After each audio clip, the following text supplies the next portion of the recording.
Warning, this episode contains words that spell check often corrects to duck. This week's episode of The Scathing Atheist is brought to you by My Sheets Rock and by a Herculean capacity for compartmentalization. And now, The Scathing Atheist. Hi, I'm Kira, owner of Snow Hair Coaching. And after 18 years of running ultra marathons and coaching people couch to 5K and beyond, I can tell you with certainty, we did in fact evolve from brave, strong, tenacious, durable, and absolutely filthy monkey people.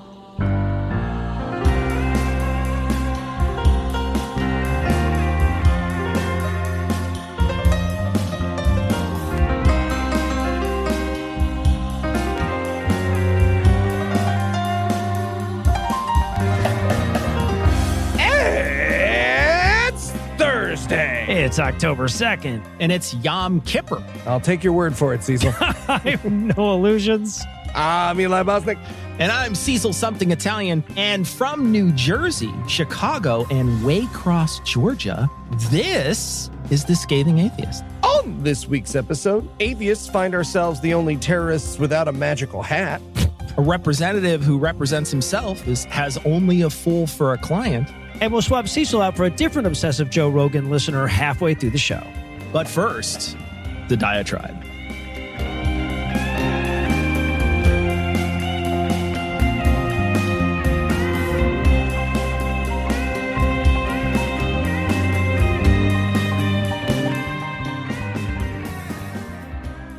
Time is a lot of things, but it's no defense against grief.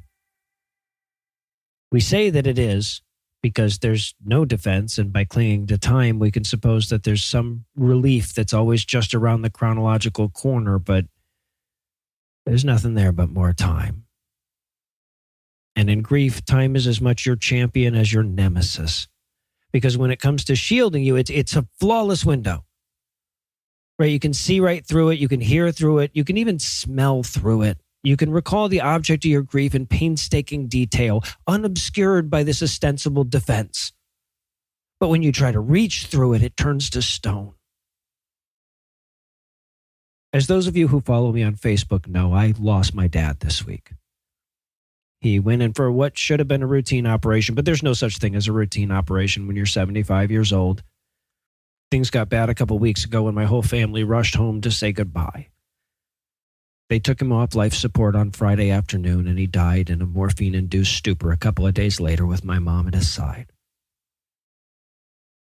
But in truth, we'd been losing him for years.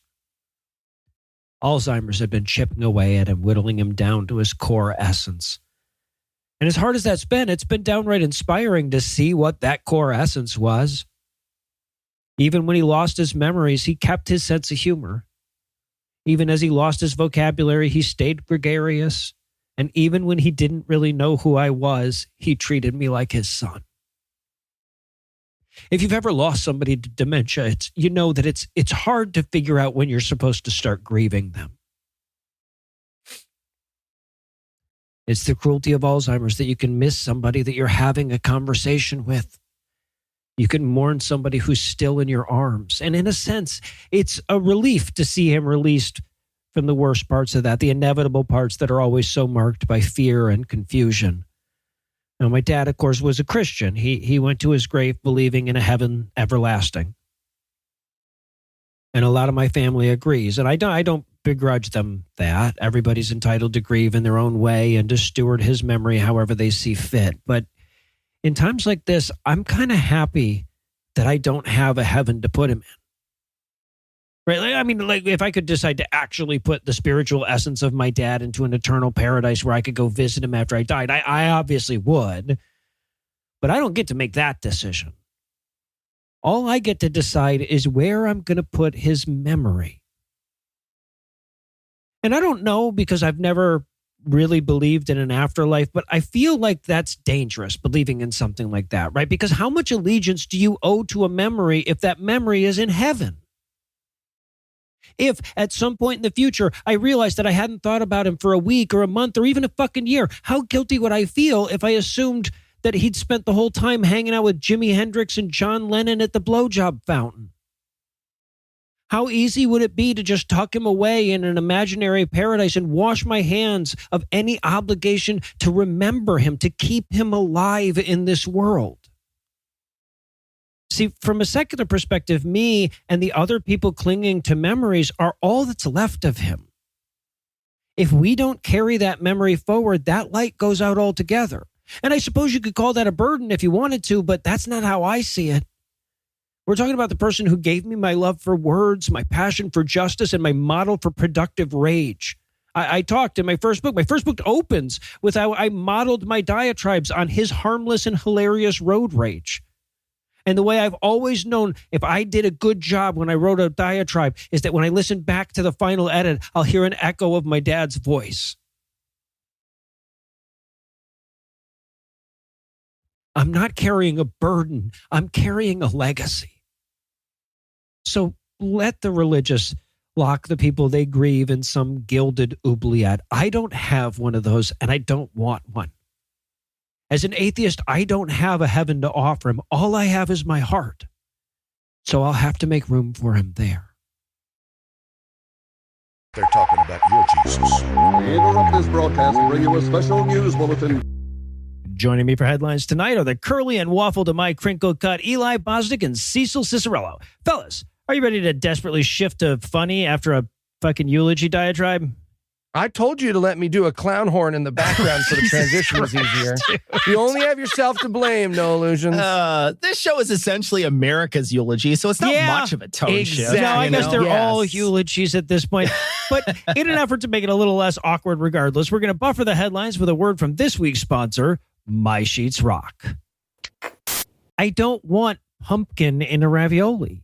I'm telling you, you're missing out, man. Little pumpkin pie spaghetti is what I'm missing out on. No, it's Guys, not guys, amazing news. you got to stop reacting this way when people die, man. You I mean, really it's do. No. My Sheets Rock has comforters now.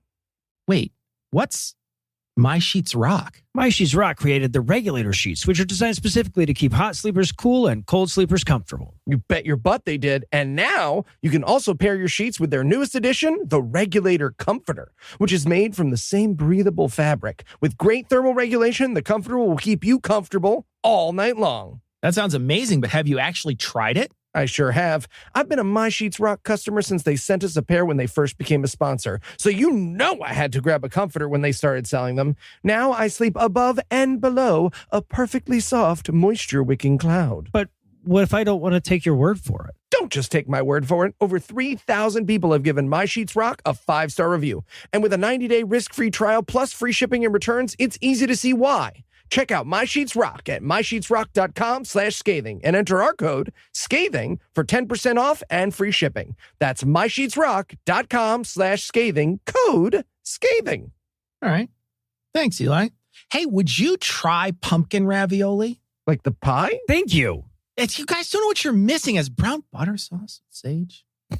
The pie. No, it Sounds like the pie. ravioli. And now back to the headlines.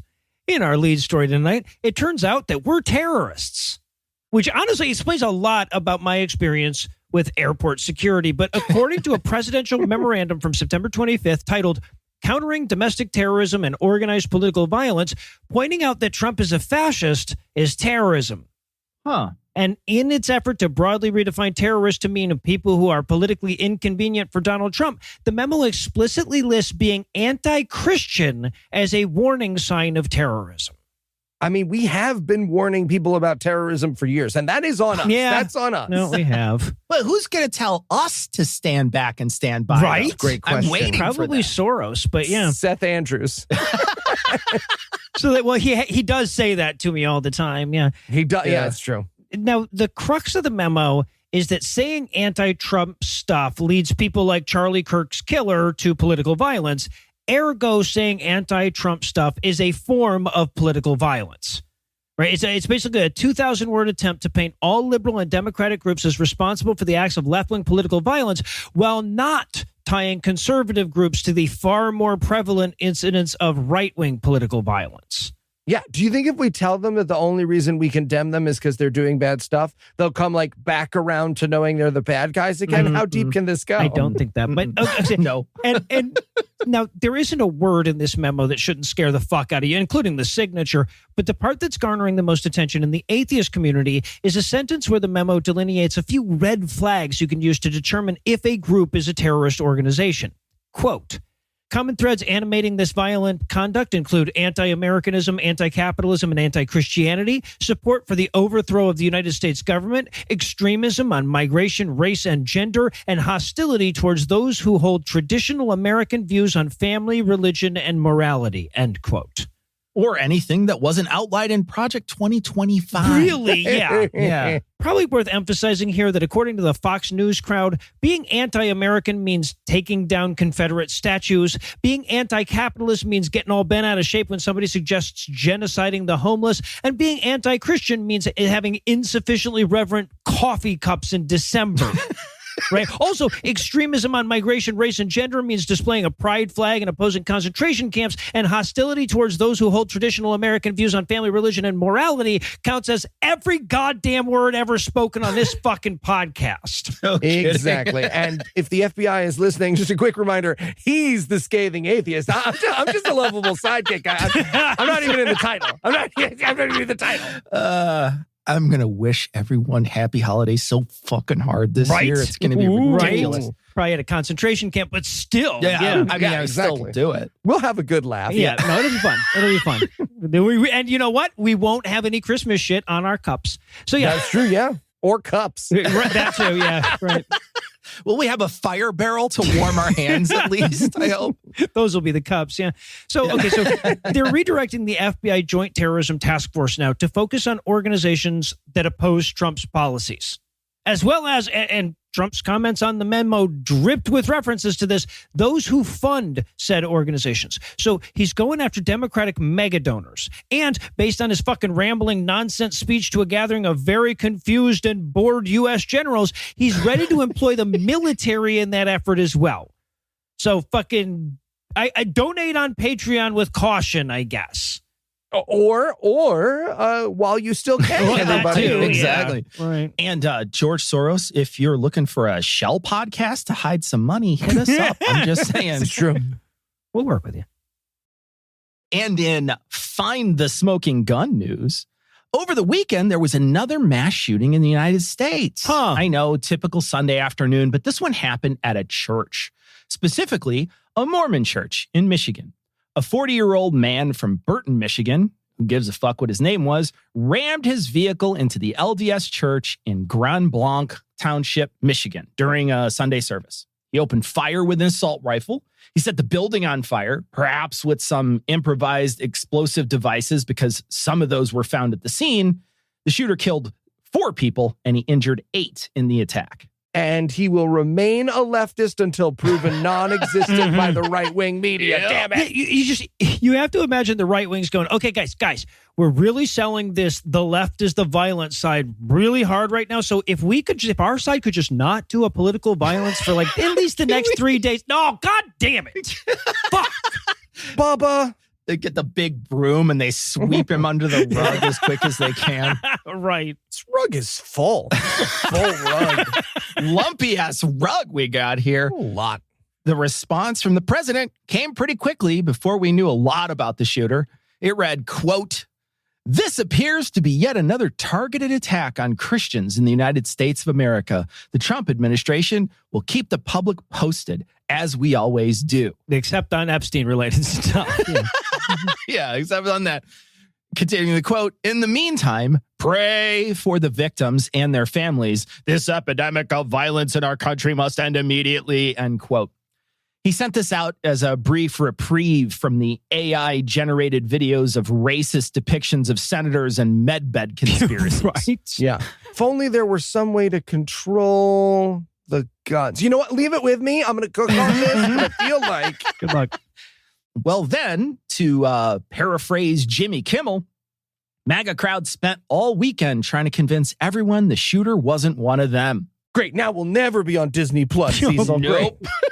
We're so close. You see, 2 weeks before, The administration had tried their damnedest to make the Charlie Kirk shooter into some kind of leftist trans activist. They did their best to release very specific pieces of his online history and private messages to show that this was the thing that motivated him. Often these acts are chalked up to unstable people, but in the Kirk case, they did their best to show that this was leftist ideology that actually pulled the trigger. And they were going to use this killing to wage war on dangerous leftists and trans activists. Yeah, it's nice that they didn't have to change their plans because of it. Yeah, right? Yeah. No, look, honestly, at this point, I wouldn't be surprised if somebody showed me a passage from Project 2025 that said, and then use Charlie Kirk's murder to justify cracking down on left-wing groups. It's like they had a Google alert set. It's like crazy. Mm-hmm. But what happens when the shooter might be one of their own supporters? Poof. No major news outlets thus far have speculated much on the political motives here. Mm-hmm. Something that perhaps the Wall Street Journal could take note next time they are in a group text with the administration about inscriptions on bullet casings. Some news organizations like The Guardian and the USA Today have mentioned that his social media has images of the shooter in a Trump 2020 shirt. Mm-hmm. And also that his Google Street View of his home has a Trump Pence sign on it. And that image was from this June. Well, Cash hasn't had time to write up some new text messages yet. That's true. So it's been a busy week. Honestly, you have to wonder how many supporters Trump lost for suggesting that Mormons counted as Christians in his first tweet. Right? Yeah. Right? See, when it suits them, this disingenuous administration will use any political lever they can to try to look like the underdog and that their ideas are under attack. The Kirk death was a perfect chance for them to say to everyone, hey, your conservative religious ideas are under attack in the United States, and here's the culprit. It's trans people. And you can tell this because of the things that this person posted and what they cared about. But when the killer has a pro-Trump stance, suddenly this isn't what we're talking about. And they're going to try to find any way they can to distance themselves from this because they opened up this type of guilt by association. And they claim that shooters were motivated by ideology, except when that ideology is their own. If they can't turn the shooter into someone who can magically marginalize white supremacists, then they want to turn the page on this as quickly as they can. Amen. And in Rye, this American Pie news.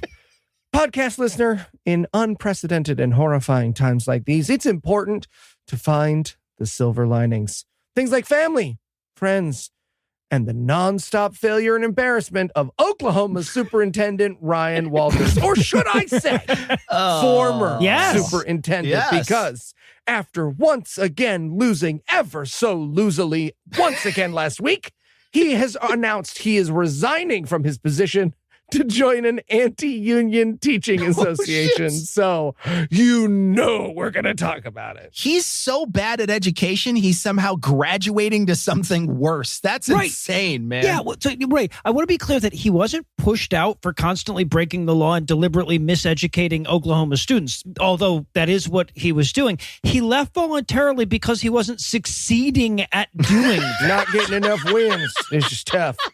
So I'd like to begin by thanking the truly 1 million of you who sent us this story to ScathingNews@gmail.com.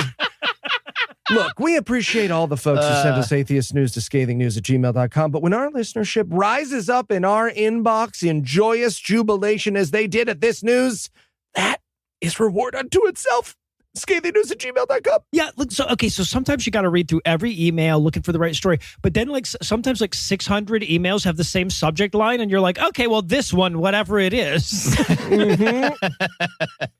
Right. So just in case you're new around here, Noah's the smart one. I'm the funny one. Cecil's my very best friend in the world. And Ryan Walters' short, sad time as superintendent of Oklahoma was a positive festival of failure.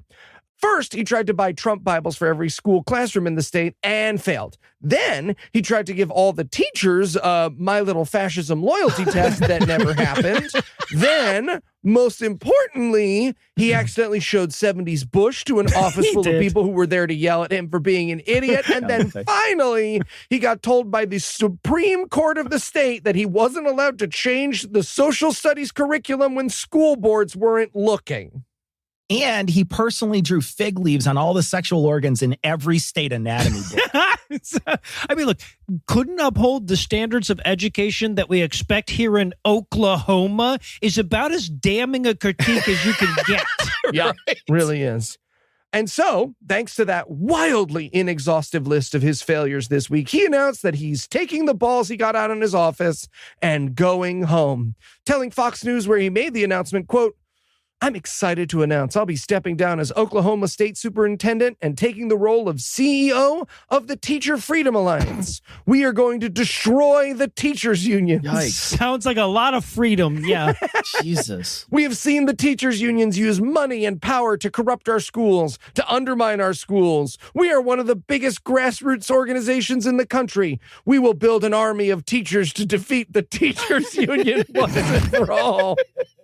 So this fight's going national and we'll get our schools back on track. We will not allow any further union control." End quote. And then he twisted his mustache and he tied the teachers' pensions to the railroad track. Right? Yeah, exactly. Jesus. So you might be wondering to yourself, podcast listener, what's the Teachers Freedom Alliance? Not a sponsor, no point. Sometimes it's just for the love of the game, though, Lugeons. Anyways, Walters actually did a pretty good job of describing it. Well, except the part where he pretended it was grassroots. Yeah, man. Money doesn't grow on trees. It apparently grows on grassroots. Yes. So the TFA is an offshoot of the right-wing Freedom Foundation, an anti-union advocacy group probably best known for suing public sector unions for not properly informing employees that they have the right to be paid less money. In other words, they could not more obviously be the bad guys if one of their offshoots specialized in puppy kicking. So it actually makes sense that Walters is joining them as a CEO. Yeah, right. Honestly. He then funded giving waitresses fake $100 tips and that are actually prayercards.org right after Yeah, this. exactly. Yeah. I think that was literally Ray Comfort, but yes. Yeah. Who would be the person who funds an anti-union advocacy group? I wonder who It's the would grass. be that person. And the roots. I wonder what kind of income level that person would have. So grassy. So golf courses have a lot of grass now. Especially the nice ones. Sure do. Either way, I, for one, will miss Ryan Walters' ill-fated attempts at theocracy and the rays of sunshine in our gloom that they represented. But if I know Ryan, just because he's out of a job doesn't mean he'll stop embarrassing himself in the most public ways humanly possible. So looking forward to the first press conference of the TFA where he sits on his own balls and shits himself or something. Yep. That's clearly coming. Amazing. Next up in headlines, in no fucking kidding news. Hey, everyone. Trigger warning on this next one. There's some in-depth talk about child sexual assault. I bet it's a Republican. Sorry, go ahead. So this week, an anti-LGBT politician from South Carolina, State Representative R.J. May, pled guilty to some crimes. He had spent his career calling LGBT people groomers and accusing drag queens and trans people of harming kids.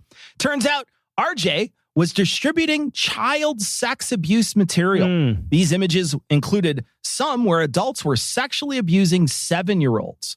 This is going to be awkward for Moms for Liberty, who honored this disgusting trash bag in 2023 as their legislator of the year. I don't want to know what the trophy looked like. Oh, God. Yeah. I mean, at the time, he thought it was weird that it was a signed EP of Isn't It Ironic? But now he's really loving the song. Yeah. Man, it's a good thing that literally anybody involved with Moms for Liberty has even the smallest measurable amount of shame, or else they just carry on like nothing happened, right? RJ tried to acquire 265 different files of toddlers and young men involved in sex acts on Kick, a social media network. He tried this in 2024 using a clever screen name, Joe Biden 69. Joe Biden is spelled with 4 N's in that, by the way. Yeah, right, because 3 other people already were Joe Biden 69 on that one. site. Yeah. After he was caught, he decided to represent himself in court. He petitioned the judge to dismiss evidence that was obtained with a warrant, but he doesn't have a law degree and had no idea what he was talking about. The police had collected evidence that he had been exchanging child porn images, and he has sexual interest in children of the same age as his own children, and that he has sexual interest in incest between young children and their parents. And he had also, quote, flown to Colombia to film himself having sex with 3 underage girls, end quote. Okay, but at least a drag queen didn't read them a story first, right? Yeah. Horror.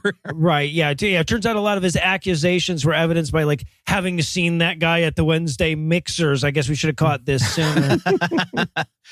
RJ was a founding member of the South Carolina Republican Freedom Caucus. The hell you say? Now, who else is in the Freedom Caucus?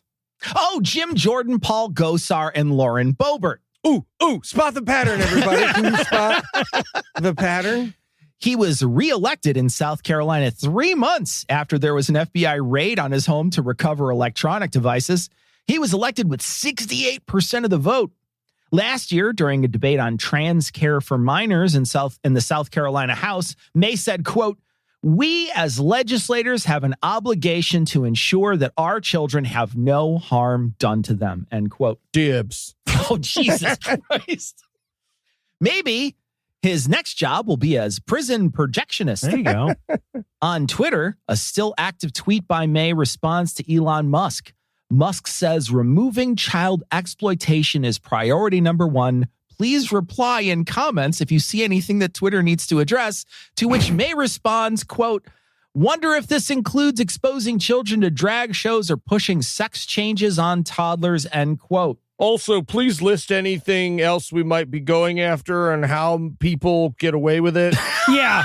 It's unrelated. Just like what's the best. Right. But holy shit, isn't counting on these pedophiles to self-report a perfect encapsulation of Musk's management of Twitter? It's amazing. Okay, guys, I am going to turn around and I want you to put your pedophilia. Dad, stop walking towards me until I turn around. My dad. Amazing. With this guilty plea, he faces 5 counts of sending child sexual abuse videos, which means that he can get 5 to 20 years in prison and a fine of $250,000 for each count. If he ever gets out of prison, he'll have to spend from 5 years to the rest of his life in supervised release.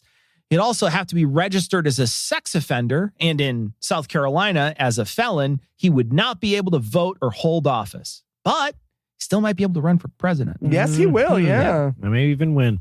And in the fuck it docket news. Among the many unevidenced assertions that Trump has made in his efforts to rewrite the history of the January 6th Keystone insurrection is a recent unevidenced claim that FBI agents were placed within the crowd to act as agitators. The idea being, I guess, that without those undercover agents spurring them on, the otherwise reasonable Trump supporters that were attracted to his nakedly spurious claims of a stolen election never would have attacked police officers, broken into the Capitol, or smeared their feces around. So with the inherent reasonableness of that crowd in mind, I'd like to tell you about the QAnon shaman's $40 trillion lawsuit against Trump, wherein he claims that he's the real president and that Christopher Nolan stole the idea for The Dark Knight from his imagination. Guys, pay close attention to this one before the Supreme Court makes it a law. Yeah. Okay? I hope they make it a rule that everyone in the Supreme Court has to wear his hat while they're on the bench. Like Yeah. that. Yeah. Like that water buffalo thing he wears. It'd be amazing. Yeah, otherwise, how could they be a jury of his peers? Exactly. So you'll all remember Jacob Hainsley from cosplaying as a Bills fan from Bedrock during the world's least successful B&E. Well, that guy, who, by the way, has since rescinded his support for Trump over his refusal to release the Epstein files, has filed a rambling 26-page single-paragraph lawsuit Come on. in which he claims that he's the rightful president, that no laws but the Constitution and the Bill of Rights have any legal standing, and that James Cameron stole the idea for Avatar from him. Okay. Independently from Nolan's theft, apparently. In addition to Trump, the lawsuit names the Federal Reserve, the NSA, the International Monetary Fund, the World Bank, the State of Israel, Elon Musk, T-Mobile, and Warner Brothers Studios. Is he suing T-Mobile to bring back Carly Folks and get rid of Billy Bob Thornton? Because I will file an Animorphs brief. I will do that. And look, I'm not here to pick on this guy's mental illness. If you want stuff like that, you're going to have to listen to a different show. or the archives. Or just for my turn to talk. Right, one of those things. But I do think it's worth talking about because, as you'll recall, this dude was arrested, tried, and convicted for his role in the fucking loony bin insurrection. There were countless stories about the wacky shenanigans that attended his trial and his incarceration. And then, in his great wisdom, Trump decided to pardon the motherfucker along with everybody else involved in that idiotic attempt to remain president by holding one's breath in the toy aisle. So it's kind of worth keeping track of what he's doing with his post-pardon life. So many people go to jail and come out lawyers. I mean, not this guy, but some people a lot of people do, though. Yeah. Now, of course, the lawsuit will go no further than the burst of media derision that we are currently indulging in. But in the story I read about this in The Independent, they said that they had contacted the various parties to the lawsuit for comment. And the fact that somebody at Warner Brothers had to read through this drivelous manifesto instead of another desperate entreaty from Eli to get them to release Batgirl for GAM purposes is enough for me to say I'm personally aggrieved by it and I am considering legal action. That's right, everybody. And I want Batgirl for work purposes. That's what I want it for. I'm going to use it. And finally tonight in Hell Comes to Jonestown News.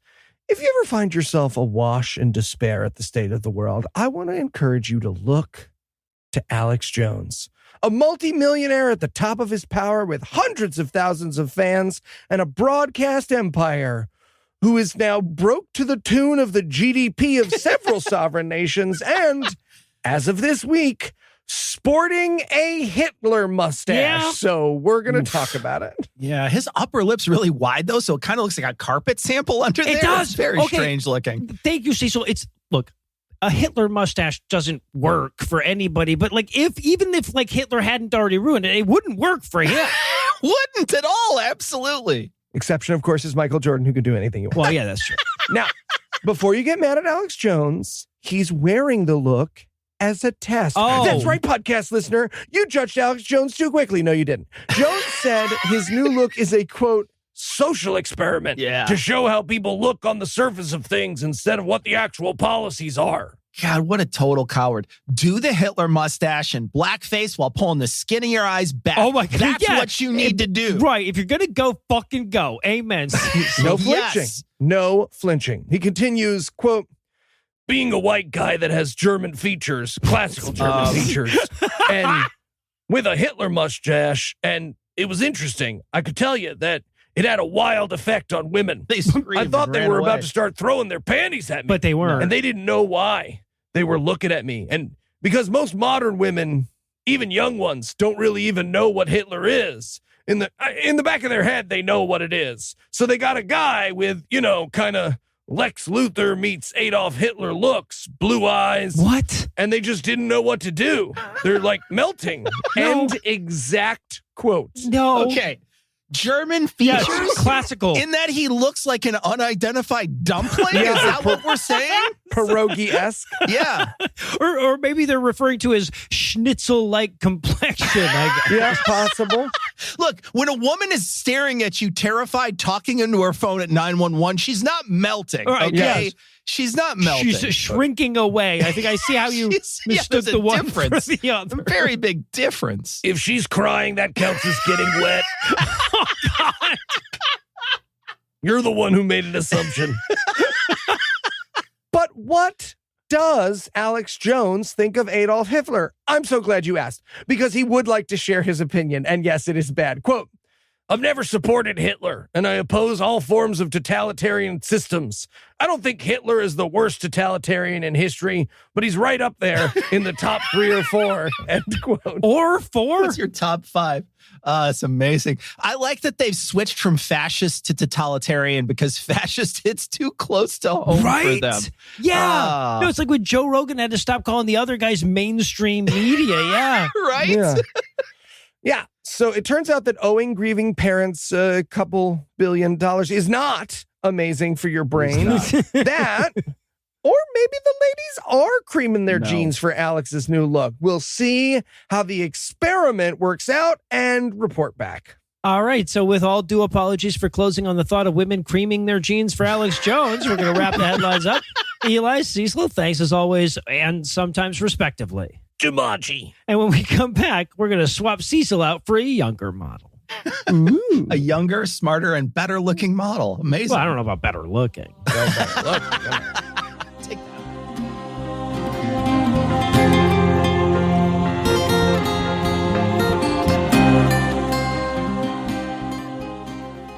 As you may have noticed, Heath was unable to join us this week. He's taking my dad's death really hard. But fortunately, we were able to secure the help of not one, but two guests this week. So without further ado, we'd like to welcome the other co-host of the No Rogan Experience, Michael Marshall, for a segment called Who's Woo?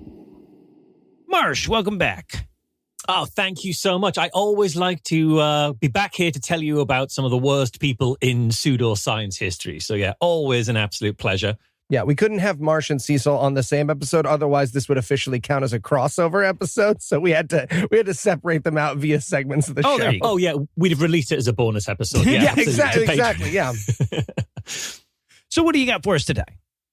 So here on this regular rundown of some of the biggest and worst woo proponents around, we tend to focus on the loner loons or the solo scammers. You know, the people whose personal story takes us on a singular journey through the very history of pseudoscientists. And while sometimes their lives will intersect with other folk, these poor unfortunates are usually little more than bit players in our main character's movie.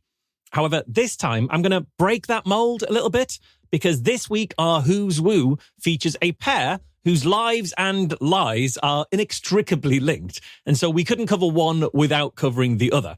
Now, admittedly, grammatically, that makes it less of a Who's Woo and more of a Who Are Woo. But I'm not going to call it that because it's a little clunky to say. And also, if I write the word whore in a script, I'll be kicked off the British internet. So I can't call it Who Are Woo. That's true, yeah. But all of which is to say, today we're going to talk about Ed and Lorraine Warren. Oh, there are so many words I could say about them that would get me kicked off the British internet. Plus, everyone knows whore woo is just astrology, so it would have been confusing in the first place, yeah. Mark. Yeah. So Edward Warren Miney was born in September 1926 in Bridgeport, Connecticut, just 4 months before Lorraine Rita Moran. Apropos. And in 1945, when Ed was on leave from his World War II assignment in the US Navy, the two got married. And then in what's becoming a recurrent theme in certain Who's Woo segments, details of their early lives are slightly fuzzy in that we really only have their word to go on it. Mm-hmm. Case in point, Ed, for example, explained that his lifelong fascination with the supernatural was a result of having been born and raised in a haunted house, according to Ed. Mm-hmm. Meanwhile, Lorraine insisted that for her, it's because from the age of 7, she was capable of seeing people's auras and speaking to the dead, according to Lorraine. So, suffice to say, there is no contemporary corroboration of either of those claims. No, there isn't even any, theoretical corroboration that could be. No, guys, you can't use each other as a reference. What do you mean that's your whole thing? It can't be your whole thing. Well, nevertheless, that shared love of the supernatural led them to founding the New England Society for Psychic Research in 1952, the oldest ghost hunting group in America. They were barely 26 years old at the time, which is actually the same age I was when I founded the Merseyside Skeptic Society, but there the similarity ends.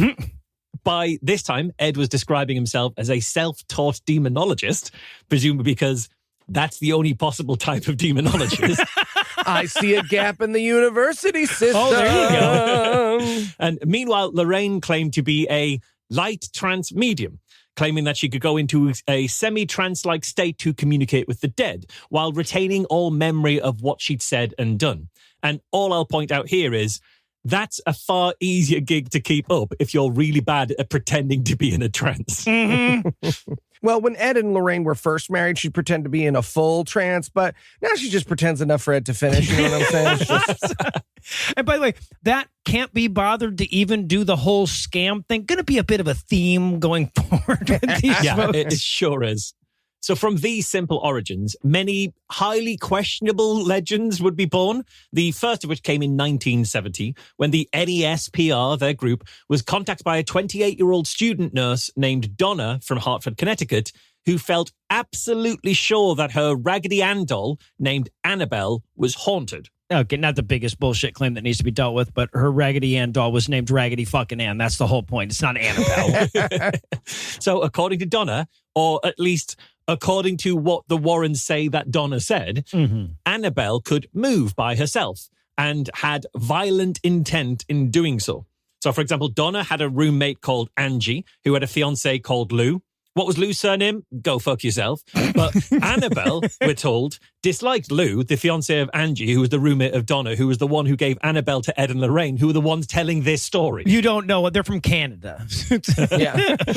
Well, one night, Lou woke to see the doll at the end of his bed and climbing slowly up his body until it made its way to his neck, at which point it strangled him until he blacked out, according to the Warrens.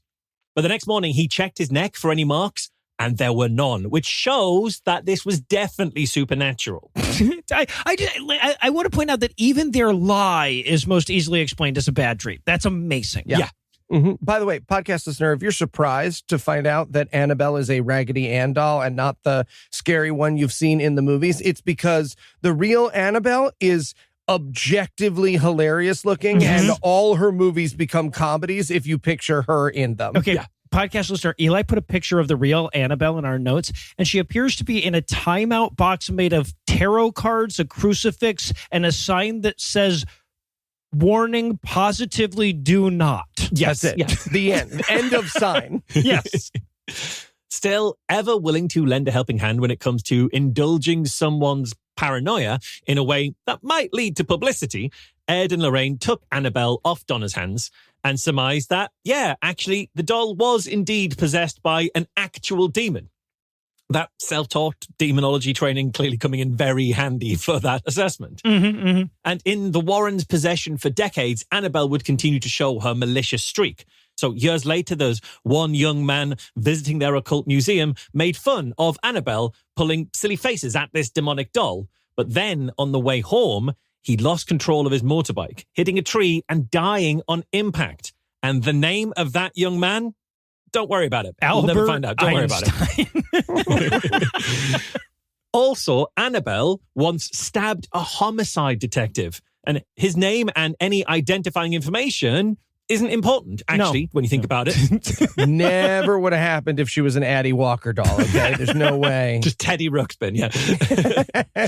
Also, not at all important is the fact that there was an episode of The Twilight Zone that aired in 1963 called Living Doll, in which a doll got haunted by a malicious evil spirit that takes revenge on a little girl called Christy and her mum, Annabelle. Jesus Christ. 7 years before the Warrens had Annabelle in their possession. Details of all of that were not included in the 1980 book, The Demonologist, which was written as an exclusive telling of the Warrens' stories here. Right. So you know what that means? Rod Serling was in on it. That's right. Fun fact, Rod Serling is from Binghamton, New York. The episode Walking Distance is inspired by the park near my childhood home. Okay. Yeah. Well, in 1971... Carousel capital of the world. I am so sorry I am done. Okay. Well, in 1971, in Harrisville, Rhode Island, Roger and Carolyn Perron and their young family moved into a new 200-acre home, but the children soon claimed that they'd been seeing spirits in the house and that items went missing. And as anyone who's ever shared a home with young children would know, things are never where they're not meant to be, and children never make up stories for attention. No. So there was only one possible explanation: witch ghosts. Oh, really? I feel like it could have been any number of kinds of ghosts, but whatever you say, I'm not the expert. No, it's the witch ones. Oh, okay. Specifically the witch ones. Very specifically, the ghost of Bathsheba Sherman, who'd lived in the house in the early 19th century with her 4 children, 3 of whom died mysteriously before the age of 7. Okay, dying before the age of 7 in the early 1800s isn't mysterious unless you had a fucking riddle in your hand when you die.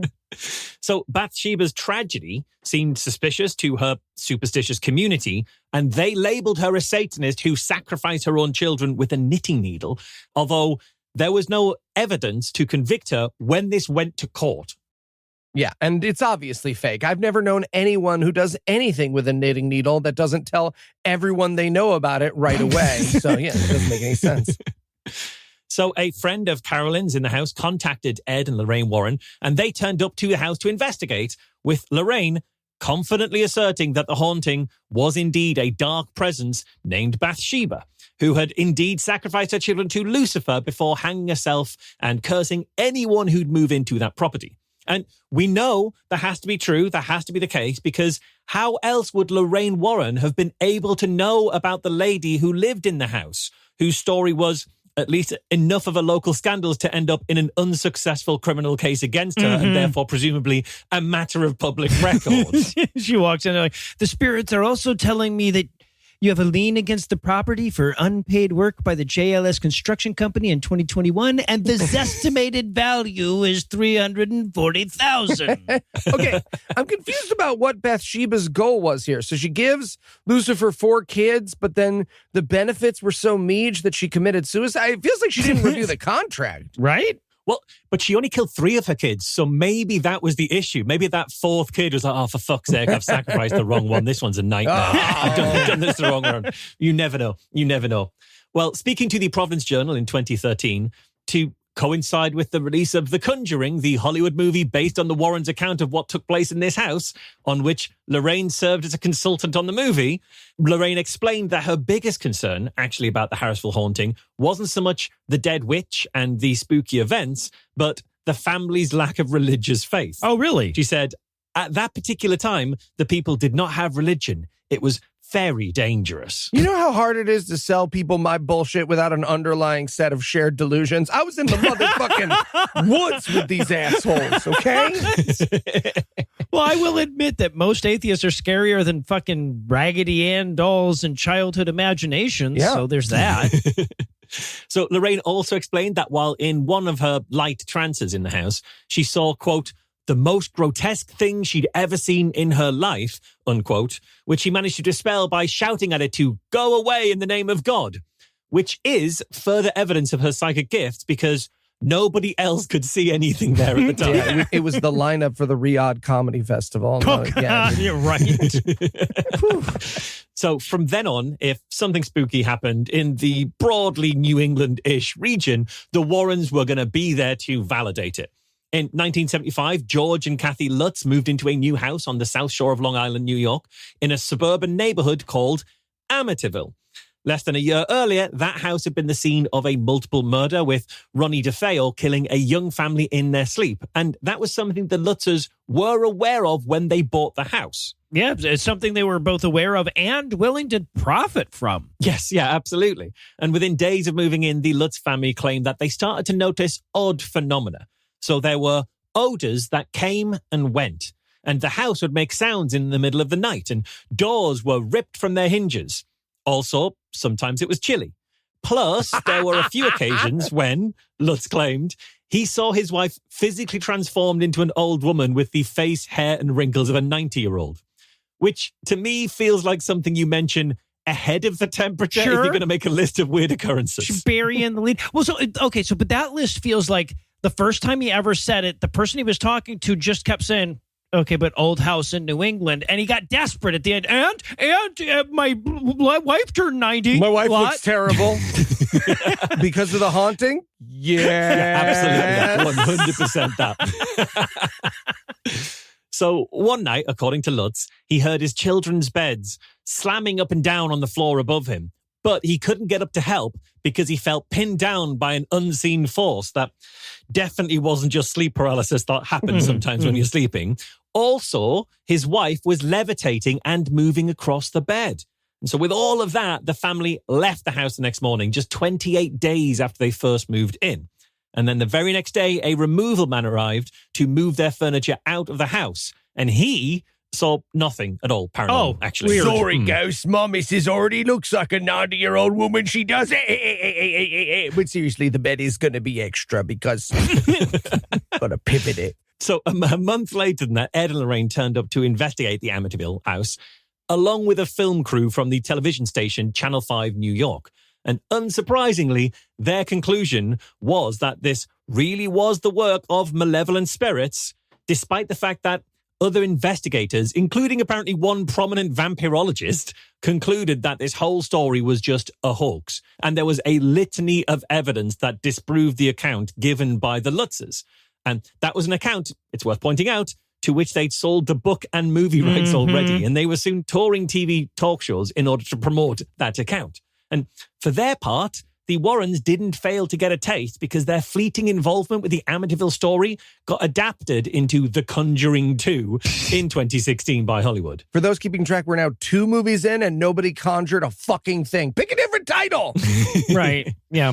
So their supernatural tourism and exploitation, it wasn't actually limited to New England. They even made it over to the OG England from time to time, including popping up in Enfield, North London in 1977, when an unassuming semi-detached council house became the scene of a poltergeist activity, courtesy of the reports from sisters Janet and Margaret Hodgson. Although skeptical investigators actually surmised that all of the reports of disembodied voices and loud noises and thrown toys and overturned chairs were actually the result of attention-starved children, which might also have explained why the photo of Janet levitating looked suspiciously like a child bouncing on her bed. Still, the Warrens were persuaded that actually this definitely was a case of demonic possession. When you think about it, it really was. Meanwhile, others pointed out that the Warrens came to that conclusion in a very hasty fashion after first deciding there was money to be made from telling the story. And then they left abruptly after the other investigators there were reluctant to play ball with this profitable version of events. Coincidentally, an exaggerated version of their involvement in the Enfield poltergeist case was also adapted into The Conjuring 2. More like The Conjuring 2.5. Am I right, everybody? Yeah, and by the way, for those of you who want to defend the Warrens by saying, well, maybe they're just that gullible, they're most gullible existing humans, I want to point out that their gullibility always coincides with profitability, right? Like if they were really as gullible as you'd have to be to believe all of this shit, they'd have lost all their money a long time ago to a fucking Nigerian prince. Yeah, absolutely. I do love the image of them trying to get the whatever version of Martian on it and then person saying no, right? Just like, so we're thinking maybe we do. Oh, you're a real fuck. I mean, gotta go, narc. Yeah, I believe it was either Harry Price or Guy Lyon Playfair they would have been talking to. Yeah, yeah, narc. Yeah, exactly. So in 1981, when Arna Cheyenne Johnson was accused of killing his landlord, Ed and Lorraine popped into the case to claim that actually the killing was a result of Johnson having been possessed by a demon. The judge, unsurprisingly, threw out his attempt to plead not guilty by reason of demonic possession, but that didn't actually stop the Warrens' version of events becoming the plot of the 1983 book The Devil in Connecticut, and then the 2021 film The Conjuring, The Devil Made Me Do It. Oh, for fuck's sake. As featured on GodAwfulMovies, episode 304. Oh, that's right. Based on a true fabrication. I remember. Indeed it was, yeah. 1983 was also the year, according to an Ed Warren trivia website, that the couple investigated a werewolf demon that was possessing a man called Bill Ramsey, who, unlike traditional werewolves, didn't transform into a giant man-wolf, but apparently just became a bit more aggressive and sometimes bit people. And that was until they successfully exorcised him, and then he stopped doing that. Even the pro-Warren trivia website notes that a lack of photo or video evidence has called that claim into question. Hey, dude, you want to be in The Conjuring 3 or not? Bite my wife for the camera. Bite my wife for the camera. Jesus. It's great. They didn't even have to fake a werewolf. He could have just growled and be like, no. Hire the Chicago Puncher. Jesus. So in more than 4 decades of work, Ed and Lorraine claim to have investigated more than 10,000 cases, though there is a lack of corroborating evidence for that claim of 10,000, just as there is a lack of corroborating evidence for most of their conclusions in the alleged paranormal cases that they did actually insert themselves into. And throughout that entire time, it was kind of hard to find someone with a spooky story that the Warrens wouldn't validate as genuinely demonic, especially if they could use it for publicity, which more often than not, they could.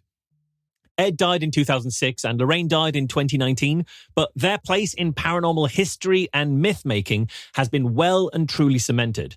Not least thanks to the work of a string of Hollywood spook stories, which claim to be based on the real-life cases that Ed and Lorraine investigated, but crucially, based primarily on their own self-serving accounts of those cases. Yeah, chief among them that Patrick Wilson was a great choice to play Ed Warren. Like, oh no, yeah, we look a lot alike. I think Patrick Wilson's a great choice. And by the way, quick while the disgust at the fact that they tried to use their lies to exonerate a murderer is at the front of your mind, I want to remind you that Warner Brothers made a lot more money on this shit than the Warrens ever did. Probably worth keeping in mind. Absolutely. Yeah. So when the first of those films, The Conjuring, when it was released in 2013, USA Today spoke to Steve Novella, who was president of the New England Skeptical Society and who actually met and investigated the Warrens. Novella said at the time, the Warrens are good at telling ghost stories. You could do a lot of movies based on the stories they've spun, but there's absolutely no reason to believe there's any legitimacy to them. And it seems like Hollywood was listening to the first half of that quote. Sure was. Yeah, because they released 9 films in an entire cinematic universe following The Conjuring. But for all of the remarkable deeds attributed to Ed and Lorraine, the only thing they ever managed to actually conjure was a lasting legacy as paranormal pioneers, pieced together from exaggerations, falsehoods, awkward cameos in other people's tragedies. And that legacy alone makes them very worthy entries into Who's Who.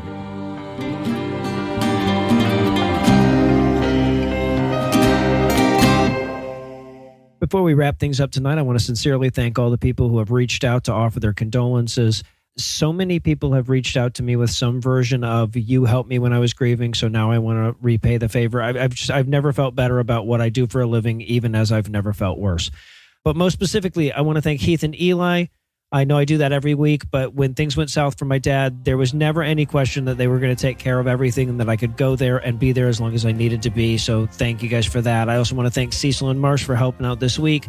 I also want to thank all the colleagues that reached out and offered to step in, most especially Thomas Smith, who was literally on call last weekend to make an emergency last-second trip to New Orleans if I couldn't do the live show, which is incredible. It's so nice of him to do it. And most of all, of course, I need to thank Lucinda, who has been everything for me.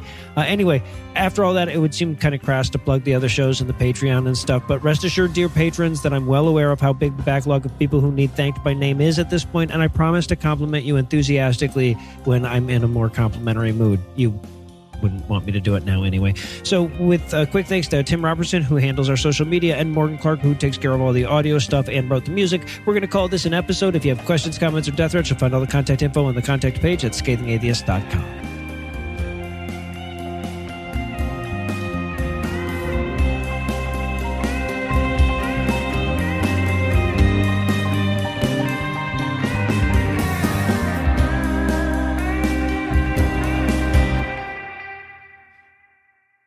All right.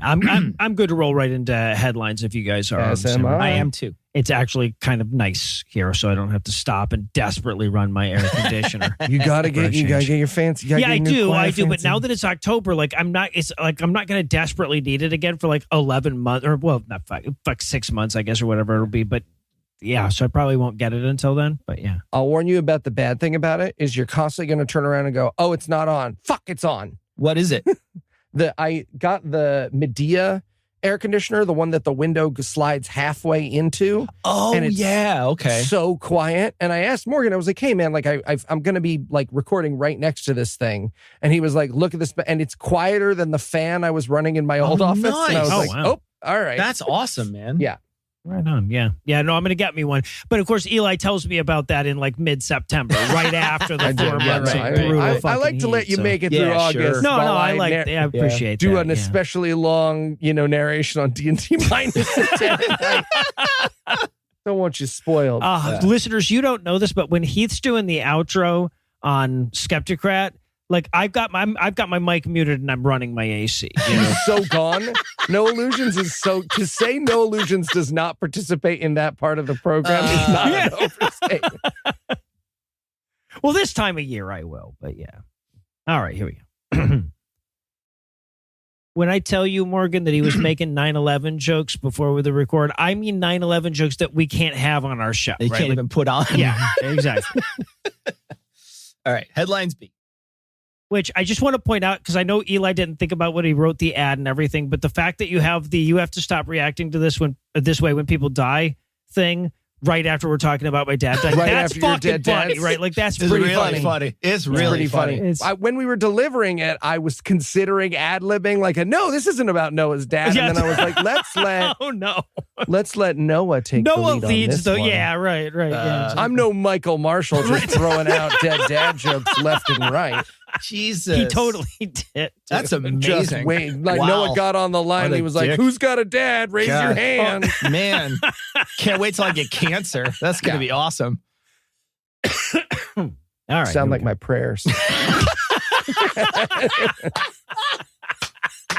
Noah Cecil stealing my prayers. Uh, All right. Well, now I want to run my air conditioner. Damn it. No. Okay. We'll go. We'll go.